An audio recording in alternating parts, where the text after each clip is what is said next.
to lead off this bit, please. Yeah, hi Vinny.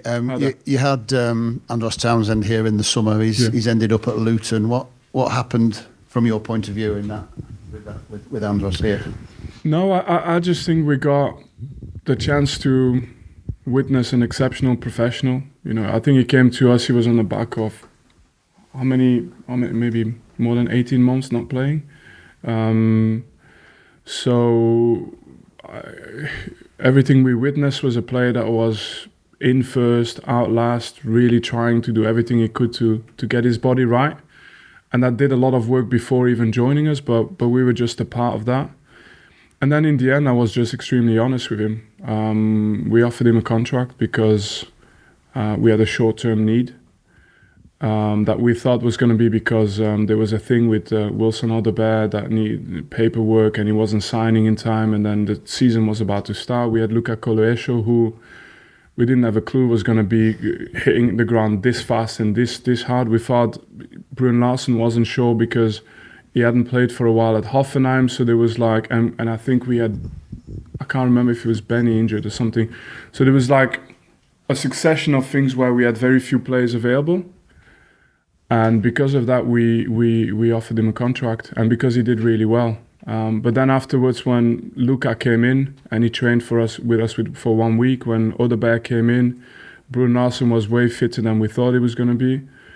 There's no point in bringing a senior player who's working the way he's working to just stall him.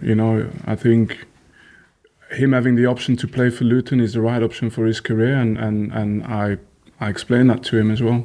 He said he was quite upset when the contract got withdrawn. Is that sort of one of the more difficult parts of management to have to admit? Yeah, it is difficult, and you don't know how the player himself is ever going to, process it for himself. It's but in the end, all we do is try and be, as truthful as we can.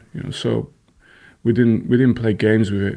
The contract was there because we had a short-term need, and the moment that Koloesho and these other guys came in and performed how they did, we kind of let him know that this is probably not the right move. And but things always work out for people with his mentality, with the way he works. So he ended up now, I think, in a club where hopefully he can still add many years to his career, and I think that was ultimately the goal for him, and that's the good thing for him.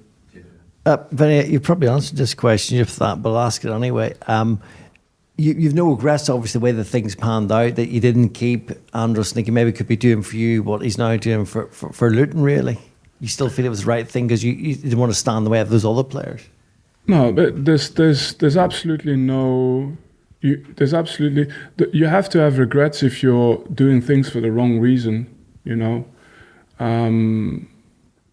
We got to, it's unfortunate that Luka Koloesho is injured now, but really those are the players we just made a choice to support other players, and I think you have to respect that as well in the industry, to be able to make a choice, to be able to communicate that, and on the short term you always have to carry the consequences of that. But I have no doubt that Koloesho will be a good player. I have no doubt that Odobert will be a good player. I have no doubt that we've also these guys have also given us a lot already this season. So if this is the situation we are in, then it's just important to communicate openly with a player, and to say that. And sometimes it's tough decisions. It's really tough, but at least it's been communicated clearly. Vinny, just on this game, this is like a relegation battle, 6-pointer. We'll be building this up and we'll be saying things like, oh, if you lose, would you be fearing for your job type thing? But of course, that's not the narrative here, because you've got a long-term project, you're all invested in it. Does that help take that pressure off you? You don't have that game-by-game thing where you're thinking, oh, I need to get a result here or else type thing. The fact that you're all so long-term invested in it. No, I think there's still the pressure you're demanding with yourself. So I think no matter what scenario it was, I'd be just equally demanding. The same way as I'm telling you that I'm not really wanting to make the obsession about chasing a position, because I know you won't achieve it that way. You have to make sure that the next game is just everything at the forefront in your life. And then these type of moments, I don't really think that you should also consider your future or anything else. You should just focus on the game, do it well. Who knows? You know, that's literally what it is. Because we had the same discussion before a few other games. You know, you never know the narrative of tomorrow, and so the only focus you should have is on that. And then afterwards, everybody, we're grown-up people. We deal with the consequences. That's fine, but you've got to focus on what's ahead of you always. Imagine going in a final, and you're thinking as a centre back, what if I slip and it costs me the win? You're never going to put your boots on to play big games. Because all you're thinking is like, you can either have the mentality and say, I might head it there and score the goal that wins us the trophy, or you have the mentality where you think, I might slip, which costs us the trophy.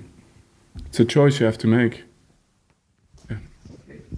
I just wondered what you thought about Ross Barkley's rejuvenation there. He was a player you probably played against in your City days when he was a youngster and looked very promising. Lost his way a little bit with that move to Chelsea, but he's looked a bit of a revelation this year. You admire the way he's come back? And look, as much as I want to throw flowers to Luton Town, because I really think they've done well, I think it was fair for me to say some nice words about Andros. But I'm not everyone. That's fair enough. You missed a great trick because if you're the manager, what you want to do is throw applaud at your opposition and then really nice to see that. Yeah. No one in the phone and then go into your and then you say the exact opposite to your Yeah, but you see, I've played the edge there because what I've done is I've kind of showed that I'm complimenting the player, but as well I want to make sure my people understand that, you know, we're not here to throw flowers at the opponent tomorrow. You know, like there's a few other things we've got on our minds as well. But yeah, you can always learn anyway. Point taken. Bob Paisley used to call it giving him a bit of toffee. Yeah, yeah. That's when you're in trouble, isn't it? When they do that. Thank you, everybody. Thank you, guys. Thank you.